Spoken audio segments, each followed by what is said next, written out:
The market is often rubbish at pricing stocks. Let's look at Meta. I'm just using a standard retail free platform that we use to train our traders on.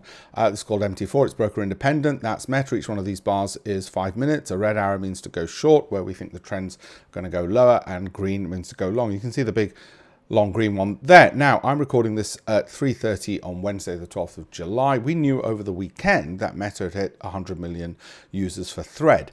And before that, they'd hit 70 million and so on. So when this long trade came here, we were very surprised to get this short one, which in the end anyway didn't go anywhere, and then the long one shot ahead. So that's where we are with the long trade, and profitable. The point is this: we knew on Sunday, everybody, the world knew on Sunday, it had hit 100 million users on Thread. That must amount in the future to some kind of earnings which we didn't know would happen even just a week earlier. How slow was the market at pricing any of that? Well, it took until Wednesday for the stocks to rocket up. Why am I telling you this? Well, because on the Monday, I told my followers and students and all the rest of it that we were largely going long. There we go. Long bias on Meta trades today because of 100 million followers. All right.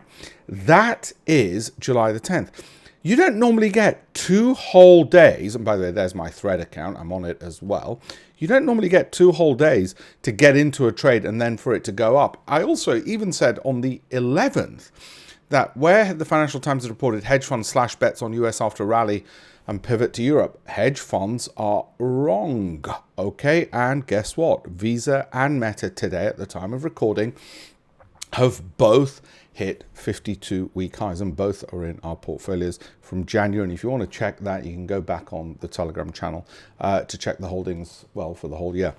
Have a look at alpeshpatel.com/links, and that might be the best way for you to proceed and follow me. Thank you.